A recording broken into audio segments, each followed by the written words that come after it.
Ladies and gentlemen, welcome to another fantastic episode of The Left Wing, the first of 2025. I am TJ Whitehead, Powers Taken Not Given, joined as always by John Cooper of Counterpoint Politics. How are you doing this great new year, my friend?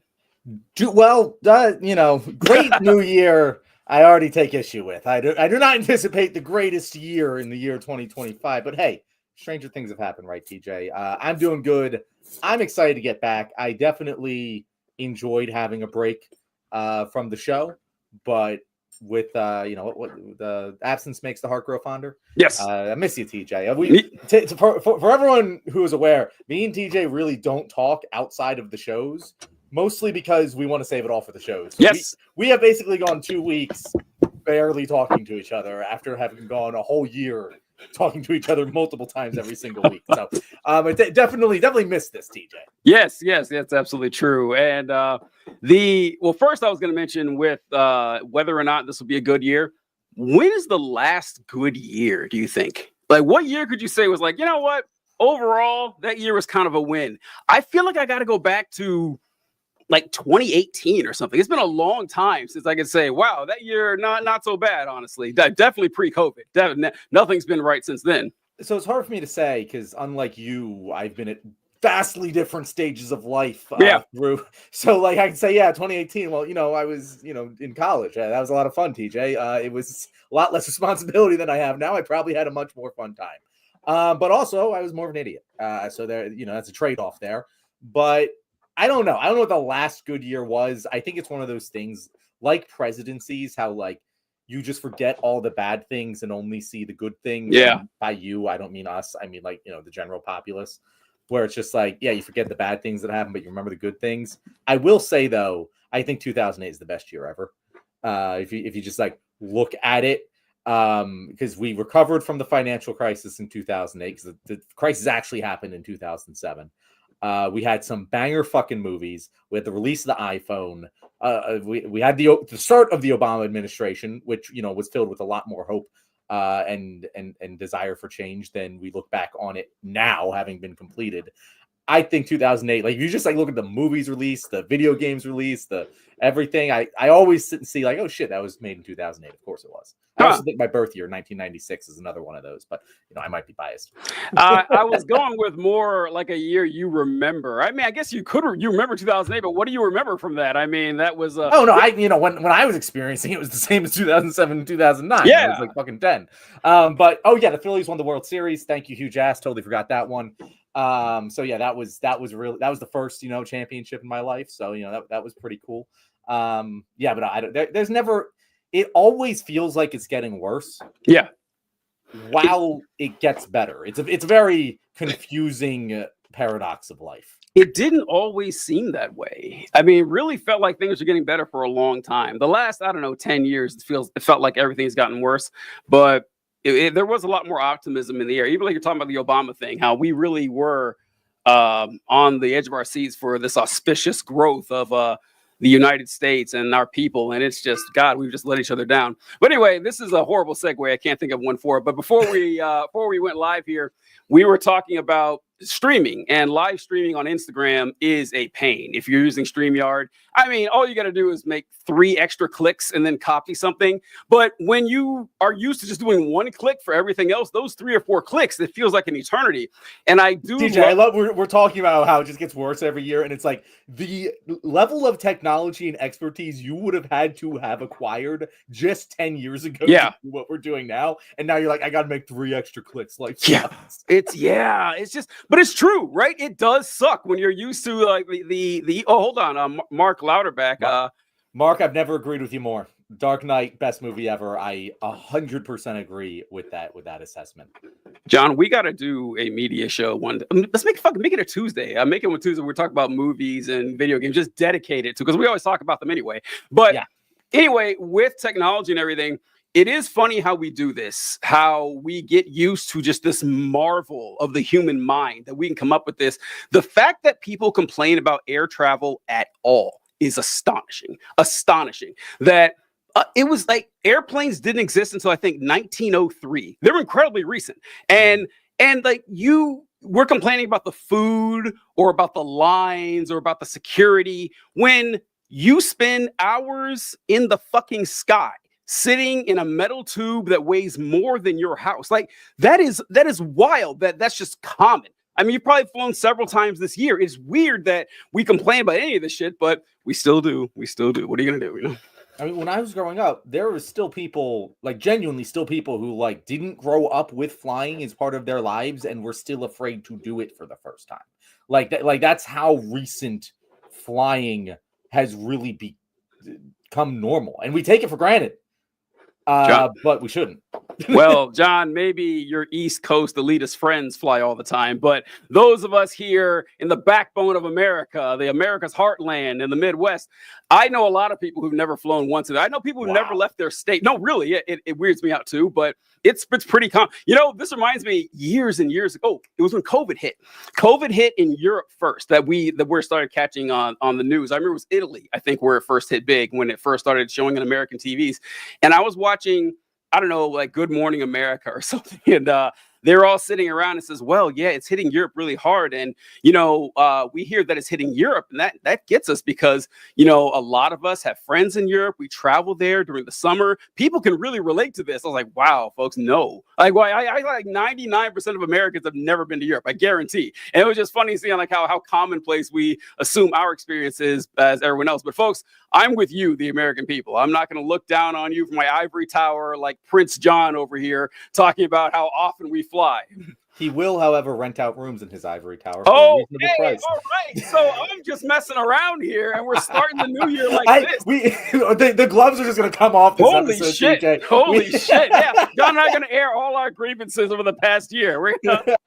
Mark asked us if we have any New Year's resolutions. Now, I will say I don't, because I don't do New Year's resolutions. I think they're dumb. If they motivate other people, sure, but I can't hold myself to my own, goals and standards.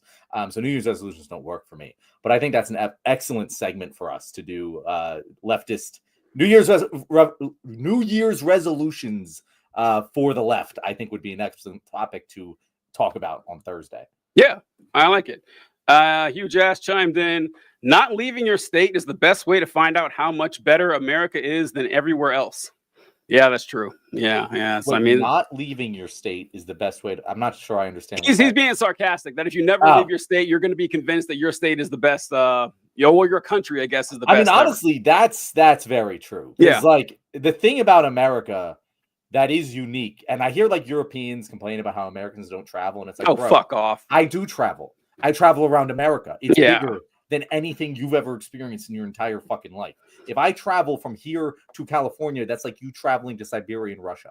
Like it's not the same thing. But because of that, pretty much my entire lived experience has been within the US of A. If I want to go to another country, I can maybe go to Canada pretty easily, but like, come on, that's USA light, USA North.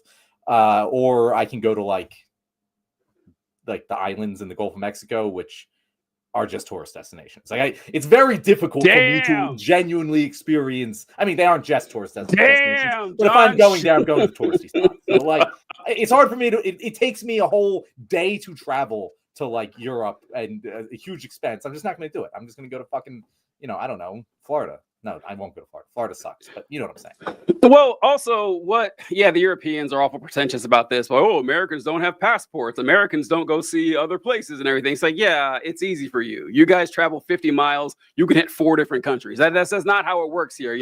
With like England is the size of like Connecticut or size bigger than Connecticut. But still, I mean, these tiny little countries and everything.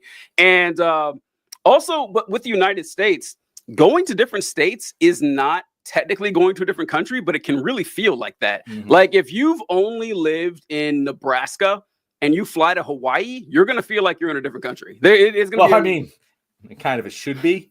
That's more of a consequence of another issue. TJ. Yeah. I mean, even like if you go from PA where I live, I spent time living in like South Carolina and Alabama. Those are even on like the same side of the country, and it's drastically different cultures. Like, and I'm not even talking like, we talk a little bit like just straight up. I felt out of place in my own country because that's how distinctly different it is. If you go to a city anywhere, you'll get the same experience. But if you go to the not cities, it's very, very different. John's such a city boy. He refers to it as not cities. He was like, Well, there's a lot of the countries, the suburbs, like the stick, not the not cities, whatever they call that stuff. I don't know, the place that's outside where the buildings are. That you fly over. Yeah. Bumpkin territory or whatever it is. I don't know, but yeah, that's kind of funny here. But so speaking of different countries, let's see. Do people call it PA like PA? Well, yeah, I've heard that quite often. Yeah, I definitely call it PA. Like we don't call it Pennsylvania. Like if you talk to someone from Pennsylvania, they will rarely say Pennsylvania, if the exception of like formal, I don't know, writing. Like we just don't do that. Same thing with Philly. Like we don't call it Philadelphia. We call it Philly. It's just what we call it. That's always a good, like the Inglourious Basterds meme with shit. People who aren't from the area, like I don't live there, but I've heard people in San Francisco say that no one calls it Frisco. It's just people outside of San Francisco call it that. Someone else like, that person's not a native there. They're not from here. What we were talking about with calling it PA with official government documents, everything. So when I got out of the Army, I started working as a legislative assistant at the Indiana General Assembly. And one thing that always bugged me, still does actually, whenever I see the official documents that's sent out from the congressman or the representative, anyone who works for the state of Indiana, whenever they drop these documents, because I drew one up and I was saying that, I don't know, 15% of Indiana residents are suffering from, housing instability or something.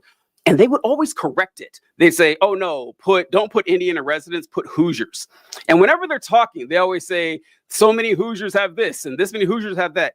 Fucking stupid. It's lame. I think it's absurd. Like you're the lieutenant governor and you're saying, oh, these Hoosiers. Like, I don't know, maybe people like that, but I never enjoy when people like they marry themselves to that shit. It sounds condescending almost. It does, right? It's just like, you're putting on airs, yes. Like I live in Philly. I've grown up, my whole life in Philly, not in Philly, but like in the suburbs of Philly. But if I were to say the word John, you would immediately flag me. I can't just put that on. Like if you're a Hoosier, you got to be like, I feel like, I don't know, maybe I'm speaking for the Hoosiers here, but you got to be a little more grit under your fingernails than the lieutenant governor has. You know what I mean? Yeah, I don't like it. I don't like it one bit. What's we got? Hugh Jess says, did you guys know Pittsburgh is in Pennsylvania? That's crazy. Is that like a Charlie Day reference? I feel like that's something Charlie Day said. It does sound like it is. We do know Pittsburgh is in Pennsylvania because our good friend of the show, Natalie, she lives in Pittsburgh. She always reminds me she lives in the same state as I do. We do claim Pittsburgh, although it's more Ohio. Pittsburgh is culturally Ohio more than it is Philadelphia, but we just don't claim the stuff in the middle. But I will be on her show, so I'll be on air in Pittsburgh, PA, on Saturday. So if you haven't watched that or listen to that, look up her radio station. KTKA Radio. Good job, TJ. TJ had it locked. Got it. All right. Mark says, never heard that. This is such a teaching channel. I didn't know what he's referring to. He's referring to PA. We finally changed Mark's mind. TJ, I went to Lucas Oil Stadium over New Year's. How have you been? Wow, John or Mark, you just missed me. I was actually out of town on New Year's, so I was. But that's cool that you stopped. Oh no, I wasn't actually. I was in town for New Year's. Yeah, so I was downtown. Just missed you, man. You should have let me know. We could, I don't know, grabbed a beer. I don't drink, but whatever. I don't know what's. Pittsburgh. I went Pittsburgh first. So this has nothing to do with anything. But since you mentioned Pittsburgh, this came to my mind. So back when I was an Army recruiter, yes, folks, I know I was an Army recruiter. I remember the Army's GI Bill that if you sign up and you do 3 years in the military will pay for 4 years of any public college in the country that you want to go to. And because I was wondering what the cap was, like how much money the Army will actually shell out to send you to school. And if you go to a private college, like if you want to go to, I don't know, Harvard or something, they can still do that, but they have to negotiate with the school. So the school matches funds. So it matches up, whatever. But anyway, the most expensive public college in the country at the time, this has been like 2016 or something, was in Pittsburgh. I can't remember the name of the school, but it surprised me too. I did not expect it to be Pittsburgh, but that was the most expensive one. And Adolf Hitler.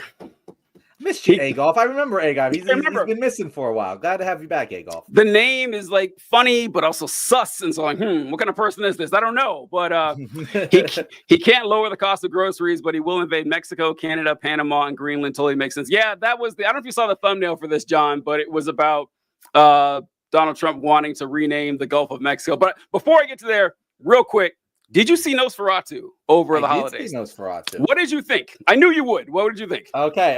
I love that we're doing Nosferatu, but so I am not a high art film guy. I can appreciate my high art films, but in my mind, they nailed the monster. Nosferatu was awesome. They nailed everything about him. They nailed the character design. They nailed the sound design. They nailed the general just vibes of the monster. But like, I felt like there was a lot to be desired, particularly in how they just like left a lot of things hanging in the third act, and it was kind of anticlimactic, and I did not like that part. So overall, good experience. I would, if you are going to see it, if anyone hasn't seen it yet, see it in theaters. It'll be a better experience. I actually imagine I wouldn't have enjoyed it if I wasn't in a theater with the sound system, with the big screen. Like, that definitely added to the experience in a way I think was kind of necessary to thoroughly enjoying the film. What were you dissatisfied with in the third act? Without spoilers, I guess. Yeah, so to not spoil it, I just felt like the third act was not. It didn't end in a bang. Well, it did end in a bang. But it was very like not much actually happened. There wasn't much scary. That like so much was set up. Like, for example, the two little girls. It was literally like intended to be comedic whenever those girls came up, because you knew they're going to get killed by Nosferatu. Like they're these two little girls. They're these little cherub, like, oh, please, sir, may I have some more porridge? Yeah. English accents. And you just know they're going to die. And the way they die, it's incredibly well shot. It's a great, like, image. But it's like, you could have leaked out that tension and actually had me feel something. And it kind of just gets tossed away. And I feel like the first part of it, where he's in the castle with Nosferatu, is excellent. You have these, like, is it a dream? Is it not a dream? What's real? What's not real? And by the end, it's all just kind of chiseled away, and you have this. It just isn't as scary or as tension filled as the beginning of the movie. That's most of them. I'm trying not to spoil things. Well, all right. So Huge Ass just wrote spoiler. I didn't know people would die. And you know what? That's pretty funny. And also, this is a 100-year-old story. What are we worried about spoiling here? I mean, this is like, if you don't know either how Dracula or Nosferatu goes, they're essentially the same story. I don't think we're ruining anything for you. It's kind of your fault. I thought Dracula was a union organizer. I don't get that joke. I'm really upset I don't get the joke. Yeah, I feel like it's good. Joke. I feel like it's good. I don't know. But all right, so the children, yes, the children were like, although I wasn't thinking about that. Honestly, when they came on screen, I was like, oh, look at these adorable little girls. They're really cute. They come on screen and they're like, oh, right. Mommy, don't make us go. There's a monster under the bed. Like, you're telling me you didn't pick up that they were going to die? I didn't think about that. I did think the girls were like, they dialed up the cuteness too much. I do remember thinking that, but I don't remember thinking, oh, it's curtains for these two. I don't remember thinking that. But you mentioned the British accents, whatever. You notice who didn't really have a British accent? Willem Dafoe. Didn't even try. He was Willem Dafoe the entire time. And look, when you're Willem Dafoe, I guess you can do that. But that was pretty fun. It reminded me of Django. I don't really like Django Unchained, the Quentin Tarantino film. Not like anyone knows the one before that. I don't know, but like there was a Django before that one, but no one's ever heard of it. So I don't like dudes named Django. Yeah. And no, but one of my main complaints about Django is that Jamie Foxx is supposed to be playing like a slave in the 1840s. And he sounds like Jamie Foxx. He doesn't do anything. It's just like, oh, this is a dude born in Chicago 50 years ago. That's who this was. This wasn't a slave born in Louisiana in 1830 or something. I didn't know what was up with that. Like, why he didn't even bother with that. And go ahead. So I want to comment on the accents, because this is also something that I picked up on immediately. And the thing with Eggers is he does a very good job of presenting historical fiction in a very accurate way. Like, he tries really hard. And the thing that I just could not understand, you have Nosferatu with this incredibly specific regional dialect. You have other characters that have they're in Germany, and yet you have your main characters having a British fucking accent. Like, I hate how every historical thing set in Europe is British accent. And you know what? If you're going to have it consistently throughout, okay, I can live with it for entertainment purposes. But if you're going to have some characters with a regionally specific accent and some characters with an English accent, that doesn't make any fucking sense, TJ. That did upset me. Not that it really detracted from my experience of the movie. It was just upsetting. Yeah, I can see that. British accents, though, they're so versatile when you're trying to convey old-timey shit. Like, you hear it and you assume it's just old, or either old or fancy. One of the two. And so I don't know. And I think he may have questioned Americans' tolerance for listening to an hour and a half of German accents. I just, no, that'd be grating on the ears. I wouldn't want to go through that. So Nosferatu, though, well, you mentioned how the monster was great. Yes, Nosferatu was very well presented. Like, the difference between Nosferatu and Dracula, for those of you wondering, well, I mean, they're the same character. It was like well, John probably knows this better than I do, but back in the 1920s, whenever Nosferatu was made, they tried to make like a bootleg version of Dracula. They got sued and they lost. And so it's a wonder we have this movie around today. But his voice was really great. And I think they did a great job presenting just how fucking horny Nosferatu was for this chick. I mean, he just, of the entire movie, they were just laying it on thick that he wants to get busy. That's his entire focus. His mustache was interesting. I didn't see that coming, but I thought that was cool that Nosferatu had a mustache. And their representation of vampires, and I know Nosferatu is not supposed to look at the classic suave vampire that we're familiar with. Is a more monstrous version, which I think is a better version of vampire. It makes it more interesting. But I wasn't prepared for seeing Nosferatu's body after he died. And, like he skipped leg day at the gym, clearly. Nosferatu, that was a weird thing.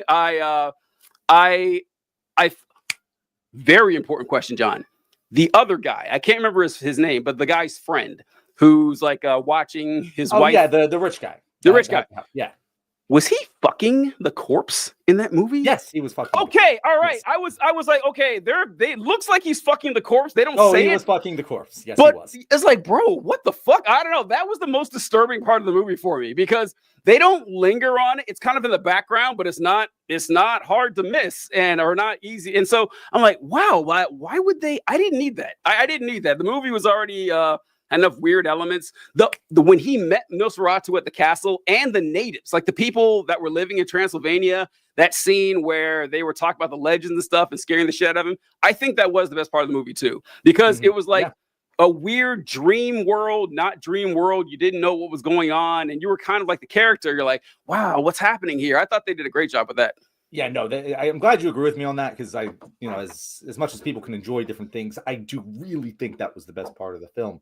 And to belabor my point a little bit more, there's the scene, and I'm not spoiling anything here, but it starts with the blonde woman, turns over to the staircase, turns back to her, and there's a jump scare. Do you remember what I'm talking about? Yeah. And I distinctly remember thinking, shit, just that shot of the staircase is so well done. It's so scary. You can picture someone slowly stepping down those stairs and building tension, and then they just never come back to it. And I remember being specifically disappointed. I'm like, that was a Chekhov's gun that you just didn't fire, and I don't understand why. I'm getting way into my film bag here, so forgive me, political nerds. But like, something I love in a film is called iceberg, and any fiction is iceberg principle. Hemingway coined the term where you have the tip of the iceberg isn't most of the iceberg. So it's like what you show during the work, there's so much more underneath in the subtext. And this is a subtext heavy film. And I think that entire storyline that you're talking about with the friend and the corpse, like they kind of hint at that. And you have lines of dialogue throughout the film that speaks towards their relationship. And that is the climax of that.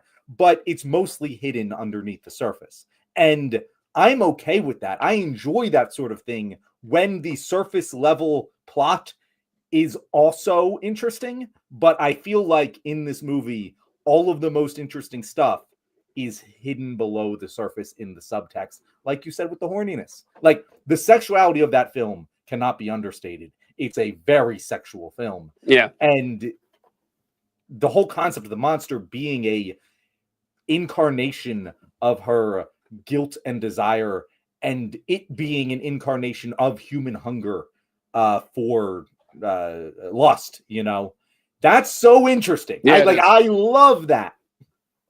It actually makes up like 3% of the film's runtime, and I just wish it would spend a little bit more time on that. I have to watch it again to really like have a full opinion, but that's why I don't think it's a great movie, because you have to watch it twice to really fucking understand it. Then, it can still be great, but why I said The Dark Knight's the best movie ever. It's great on the first watch. You watch on the second time, you continue to discover more of that underneath stuff, and it just keeps going every time you watch it. It's fucking fantastic no matter which time it is. Nosferatu probably ain't the same way.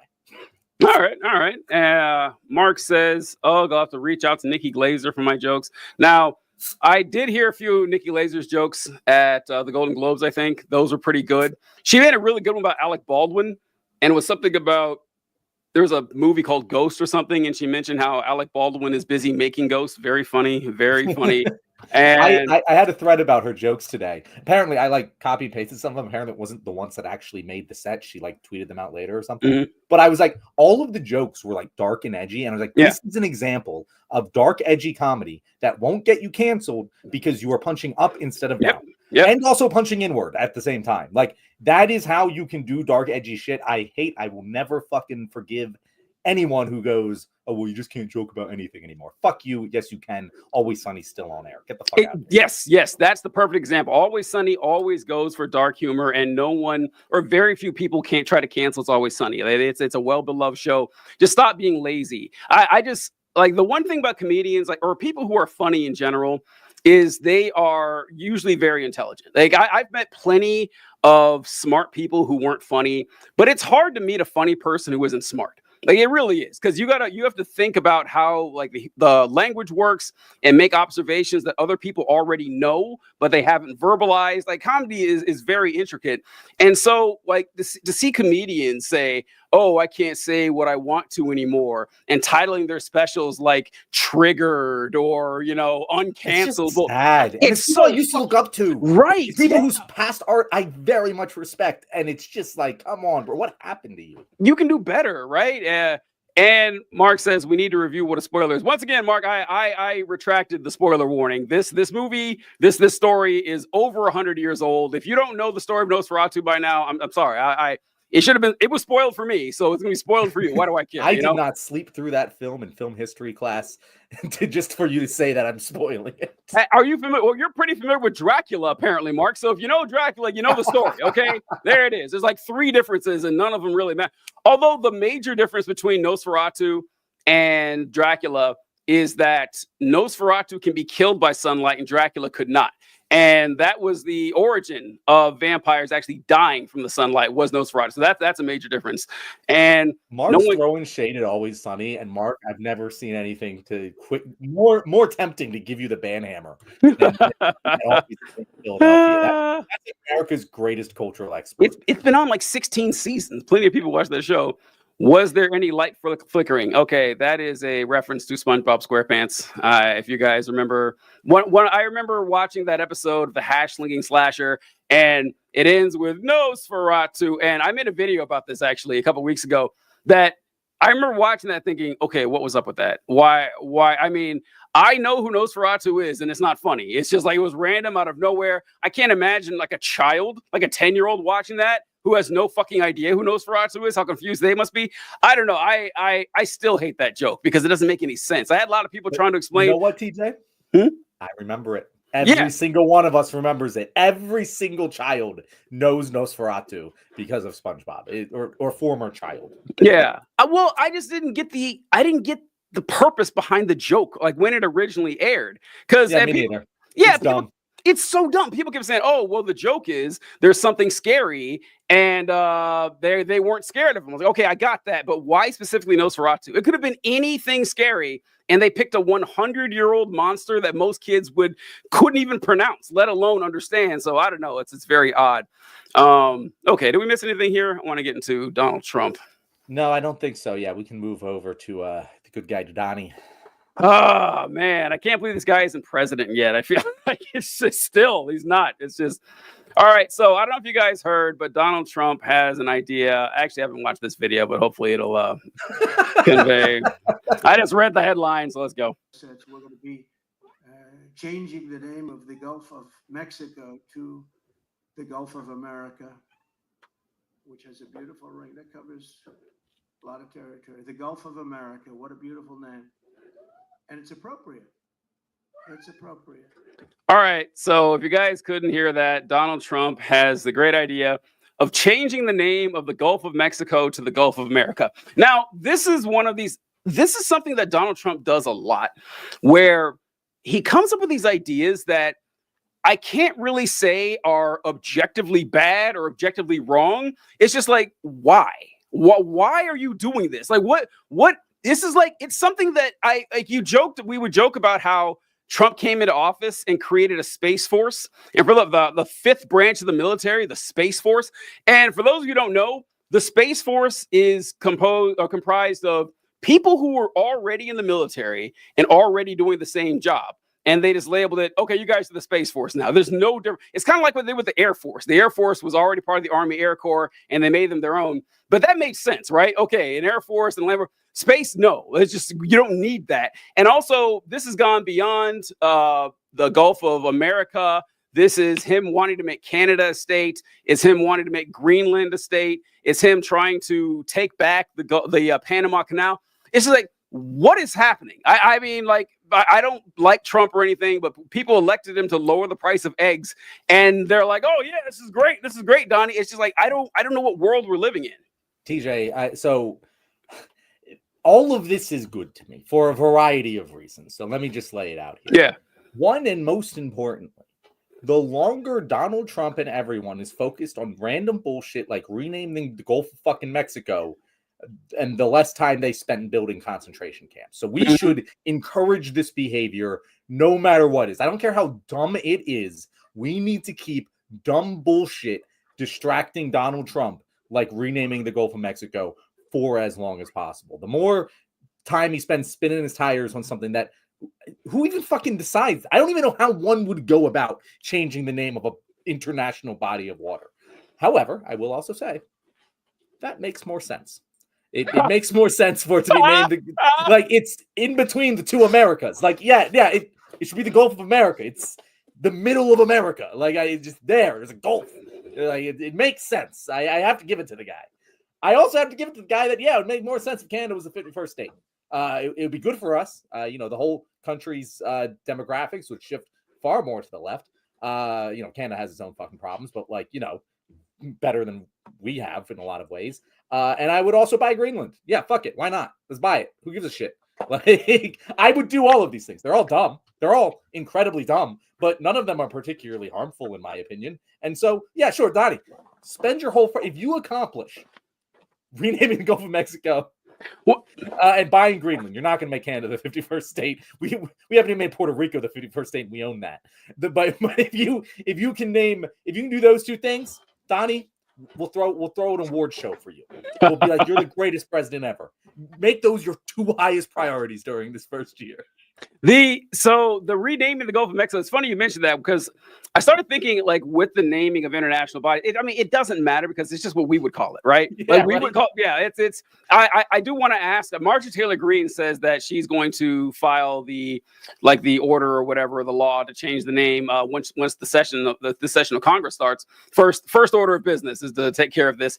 And it's a question I want to ask is, well, how much is this going to cost? Now we have to update all of our maps. We have to update all the globes, really all the curriculums, millions of dollars for this is probably in the B's. It's probably billions. Now that you mention it, yeah. So much money for no fucking reason at all. And this isn't like changing the name of the fries to Freedom Fries. Like, this is a lot bigger than that. Like, they did that at, the congressional cafeteria. It cost them $9 to change the menus or whatever. This would go to every curriculum, every government organization, every cartographer in the country. Businesses are going to have to start spending more money to do this. I don't know. It's a minor issue. I don't really care all that much, but it's like the fiscal responsibility when there's no benefit to us, really. But the renaming of it, I remember there's a lot of places like this that go by two different names internationally. Like the North Sea used to be called the German Sea. like in right in over Northern Europe. And so, people have done this quite often. Once again, it doesn't really fucking matter, but it's weird. Now, the Greenland thing, Denmark doesn't want to sell Greenland. They just don't. I don't know what's in it for them to sell Greenland. We can gather enough tulips to make it worth their while, TJ. We can do it.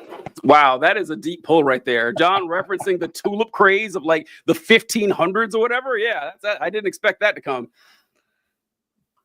But yeah, go ahead.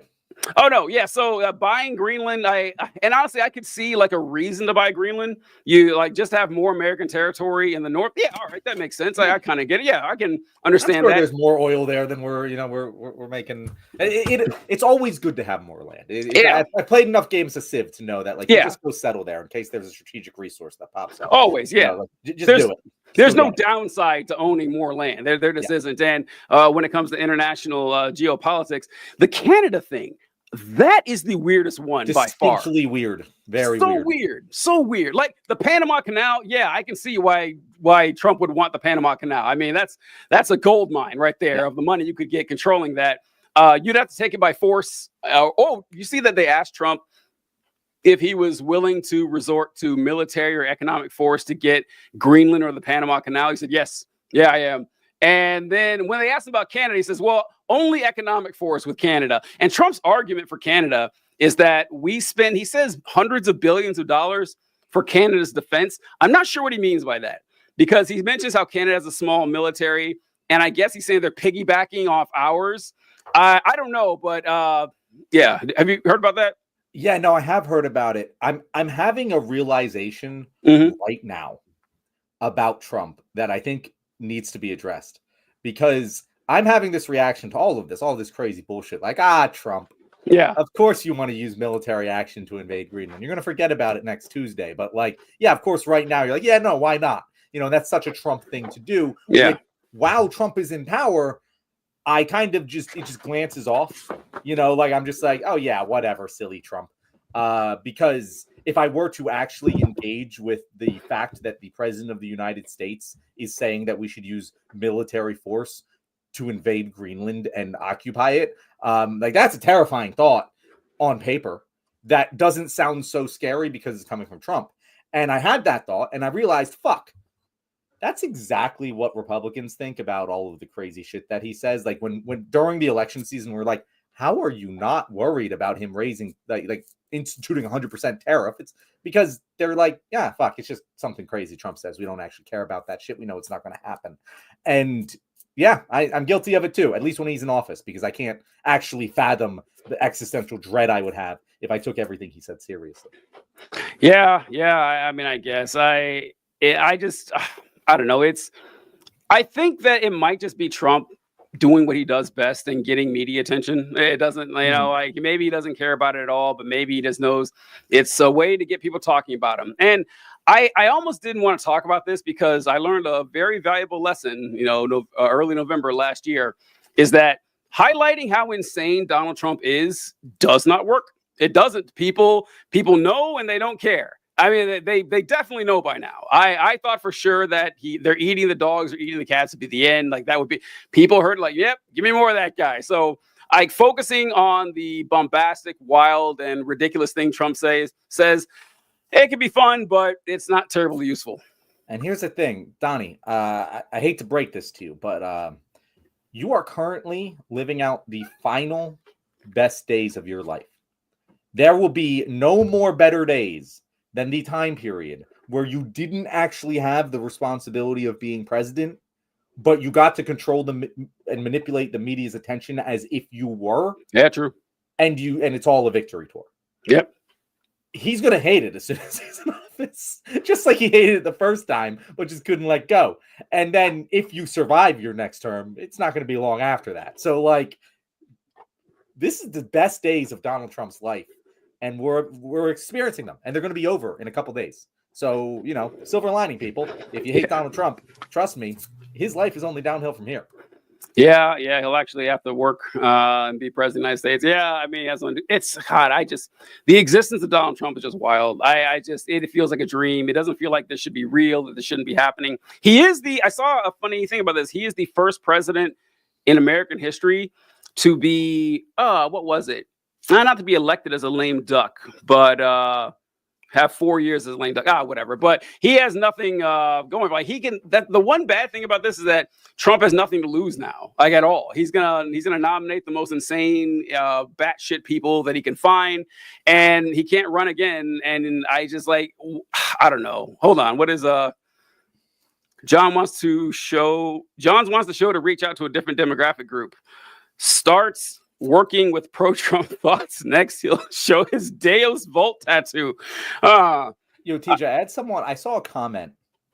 It was on someone who stitched me, and like they commented on them, and they were like, John has been getting more unhinged. I'm sure he's going to be leaving the left in the next couple of years. And I'm like, what the fuck does that even mean? Like, I genuinely, and this is a liberal, by the way, and I'm just like, it's very frustrating because, you know, you put the right amount of dollars in front of me, I could easily leave the left. I could do it for a couple of years and retire. But like, we're not getting this money. Like, I don't even have the platform or opportunity to leave the left for financial gain right now.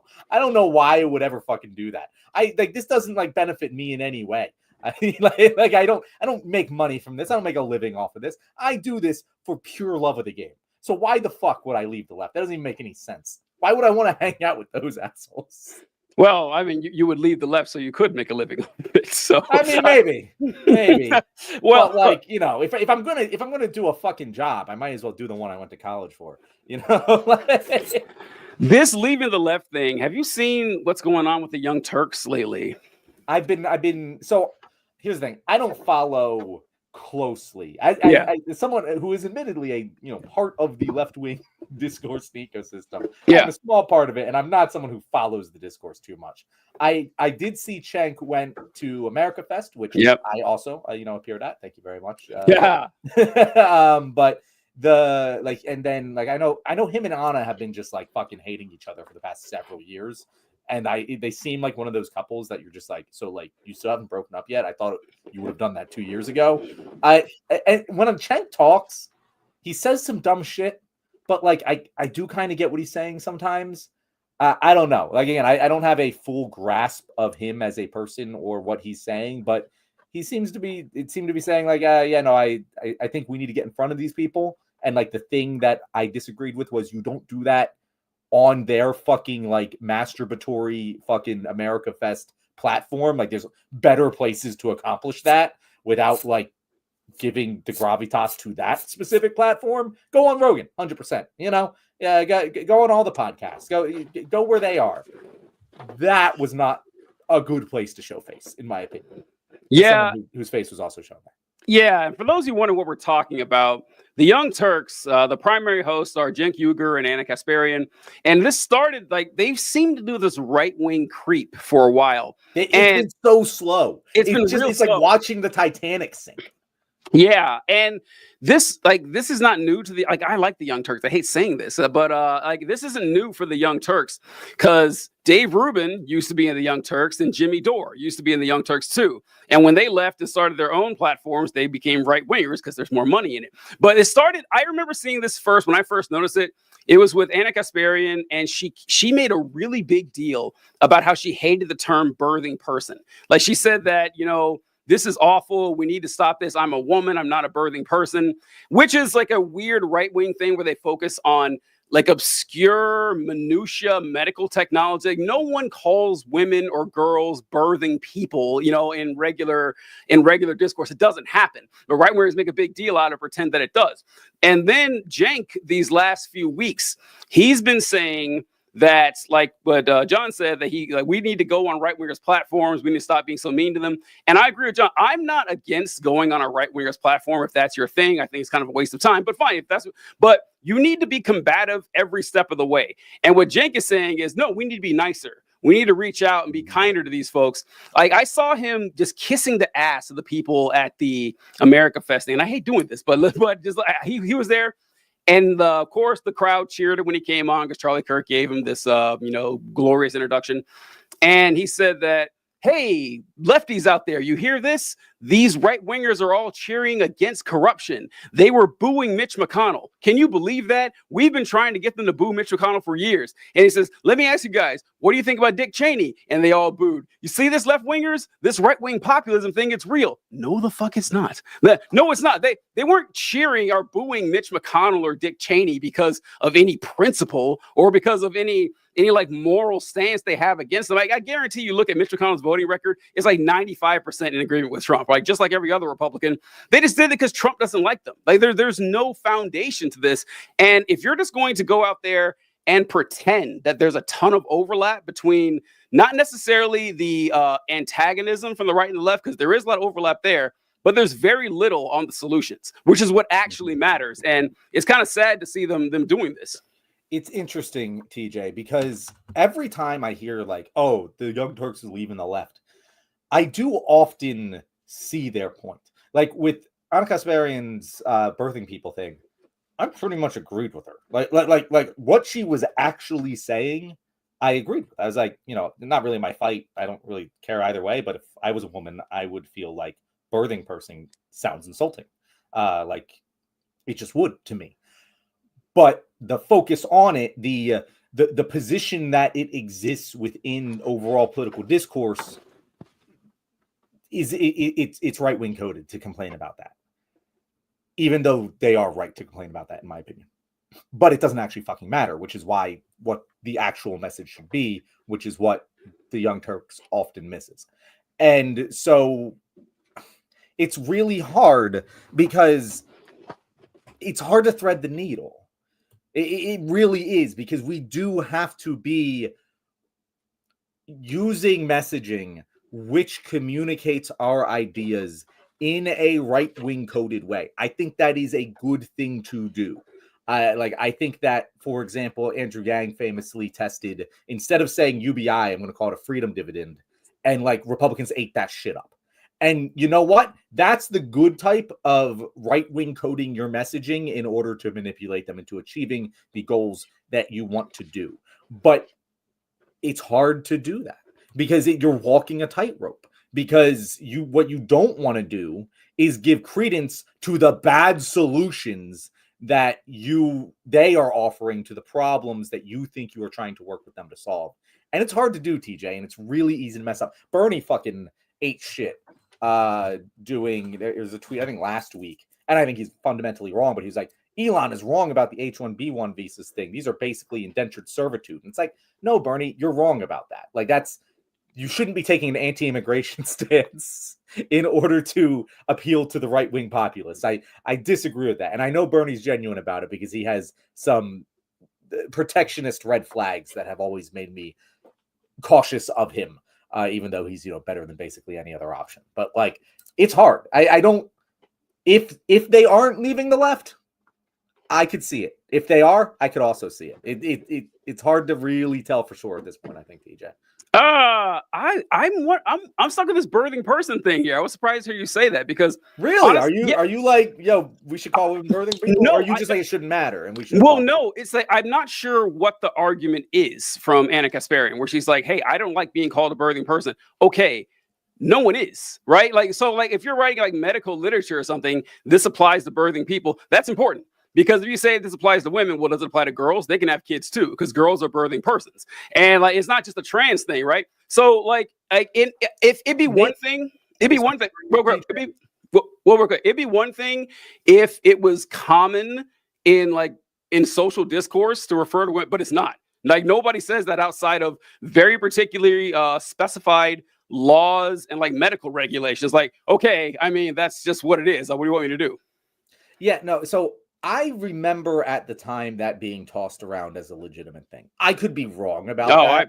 I don't remember. But like to your point, in order to land that message, it should go along the lines of right wingers. I agree with you. It's ridiculous to call someone a birthing person. I would be insulted if people were calling me a birthing person. So why do you think that's actually happening? I'm a left-wing person. I'm telling you that it's, I find it insulting. Why do you think it's actually happening? Because it's not happening in the settings that your people are telling you they are. It's happening in medical settings, which makes a lot of fucking sense because you have intersex people who can give birth just medically. And so, you want to follow the biology. That's what they're talking about. That's the messaging that is effective. But the way Ana Kasparian did it it seemed more like she was leaning into the right wing. Yeah, right. Delivering the Yeah, message. That's the difficult part. Like that's why it's so hard to really parse it out. Because as I said, I ostensibly agree with the point she's making, but the way she made it gave more gravitas to the right wing's crusade than it ever deserved. Yeah, that's it. That's because like she does the same thing with crime.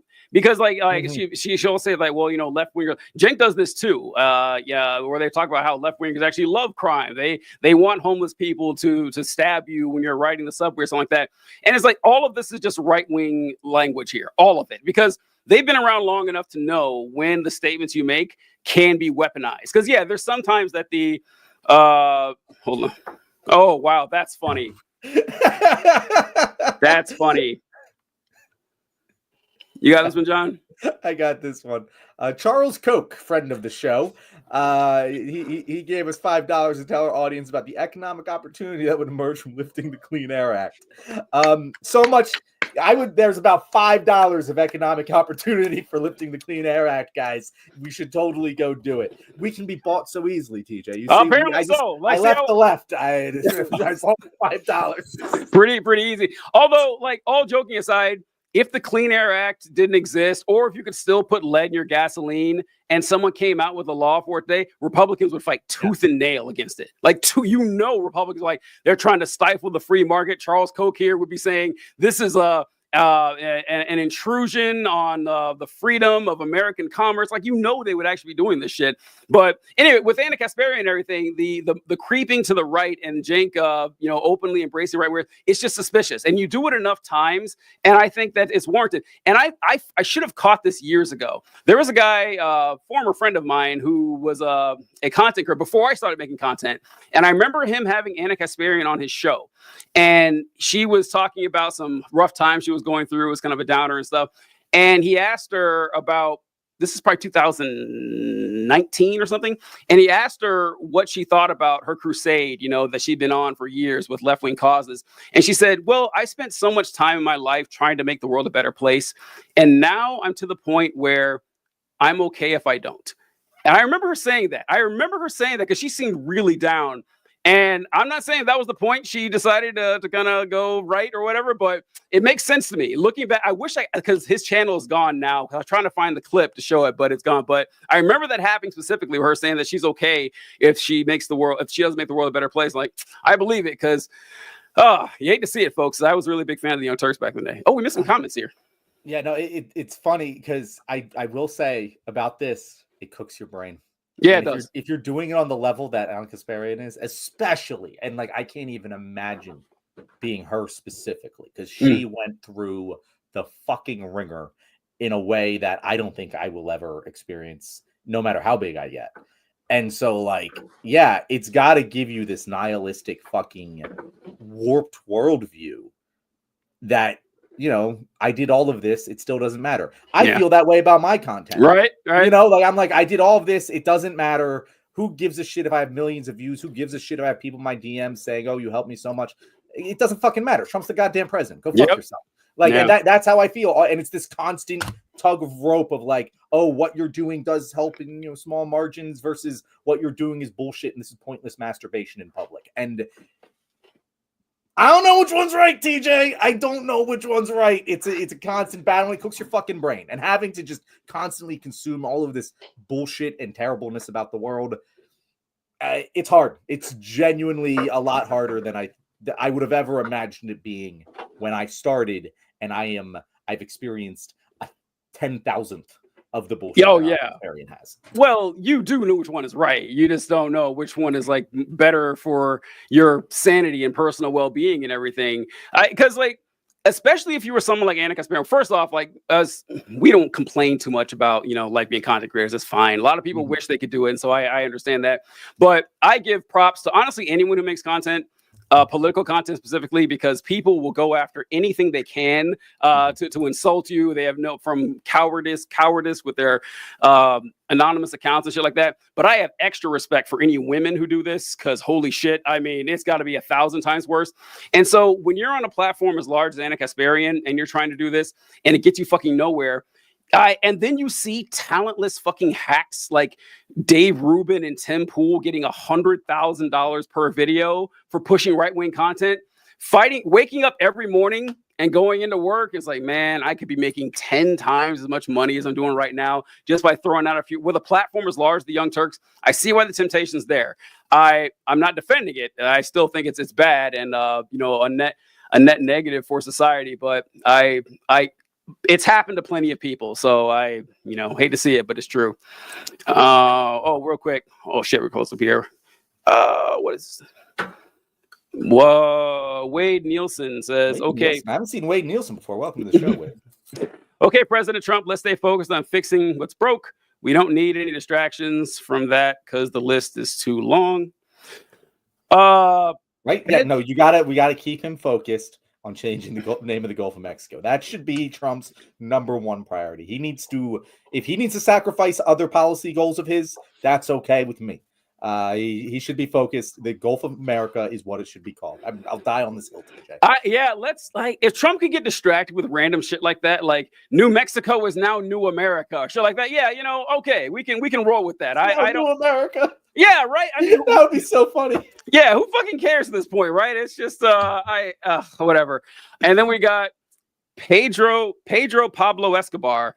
I don't think he will actually do or even attempt anything he has said about international politics. Well, I mean, luckily, the Gulf of Mexico one is domestic politics. It only affects us. So that one would actually be pretty easy. I wouldn't be surprised if he did that. It'd be pretty annoying and stupid, but I wouldn't put it past him. Kind of like the whole Space Force thing. I forget the Space Force exists, but it does. I think Trump likes being like in the point position of change like that. Like the first president to add a new branch of the military, the first president to add a new state. I think he kind of likes the idea of going down historically like that. That's exactly what it is, TJ. And I meant to say this earlier, but we kind of got sidetracked. It makes perfect sense about who Trump is. Like, he doesn't care about accomplishments that help other people. He cares about accomplishments that helps Donald Trump. Right. And you know what's going to help Donald Trump in the history books? In 200 years, when the Space Force is a fully legitimate branch of the military. Oh, God. Yes, you're right. They're going to open the history books like, who founded the Space Force? Oh, Donald Trump. That's true. A pretty cool guy. That's true. Like that. That's exactly what's going to happen. Who Gulf of America? It didn't used to be called the Gulf of America. It was called the Gulf of Mexico until when Donald J. Trump changed it. That's what he's after. These pointless accomplishments that do nothing but serve the brand value of the Trump name. That is it. That's what he cares about. He wants the wall. He wants his name on it. I would not be surprised if he puts his name on the goddamn wall, TJ. Why not? Who's going to stop him? I wouldn't be surprised if he spends a large amount of political capital to put the Trump name on the fucking wall. Yep. The President Donald J. Trump border wall. I mean, there's no one was standing in his way of that. I don't know, but all right. We're at the end of the show here now, John. I just realized I don't have any topics for Thursday. I haven't thought about this at all. That's the truth. I thought about it this morning. And I had one come to mind because I was like, we're too late for the Syria thing. We're too late for another big one that happened. Did the Syria thing happen over the break? It did. It happened like right after. Yeah. And so, or maybe right before our last episode or something, but it was pretty recent. And I'll have to come up with something and send some suggestions. Do you have any? Yeah. So I loved Mark's idea of the New Year's resolutions. I know that wasn't Mark's idea, but I'll give you credit, Mark. New Year's resolutions for leftists. I want to talk about Zuck's announcement about censorship on Meta. The first, I want to talk about the Laken Riley Act, which is going to be the Republicans' first, big policy push. And we'll come up with another one. We'll come up. Maybe Off Jawagon is our guest on Thursday, so maybe we'll ask him for a topic. Kyle is telling us that YouTube is suppressing your videos. I know, Kyle. And I tried looking at my subscription page and you guys didn't show up. God damn. Doesn't surprise me one bit, Kyle. I swear to God, we were a consistently growing page up until we started like the Israel invasion or the Israel-Gaza thing started. We started talking about that. There was a distinct drop in viewership after that, and it has never recovered. It's very unfortunate, but I'm not surprised at all that we are being suppressed by YouTube. Yeah, I hate, like, you guys will never see me make a video like on TikTok or anything if it's still around, but saying something like, TikTok is suppressing my content, or I never like that, because yes, sometimes they do, but that's just part of the game. You know that your video's doing fine, all of a sudden you get 300 views, like, okay, this weird. But a lot of times I see people bitch about this, is like, they're not suppressing your content, probably just sucks. It happens, right? It's just not a good. John is right though. The exception with this one, because we were consistently like 1,000 views per video. It could not have been more clear. Yeah, like it would have been a massive coincidence otherwise. Yeah, and since then, like, we struggle to get 3 digits sometimes. Then every now and then we'll get 1,000. But yeah, back then it was pretty consistent. It really kind of wrecked the show, honestly, because like, it was right after that Desmond and Erica were gone. It's like right afterward. I remember talking about. So it's just like we're still fighting though. We're still getting through. Like we will get there, TJ. We will. This is the year. We'll get back. The left wing becomes an actual thing. We will rise from our grave like Nosferatu. We will, or the Counterpower podcast, or whatever. Counterpower, yeah. Whatever we end up calling ourselves. Good we shit. Should probably figure that out. But thank you guys for joining us. Be here on Thursday, 6:30 EST with Off the Wagon. We'll be discussing a lot of interesting subjects. Later, folks.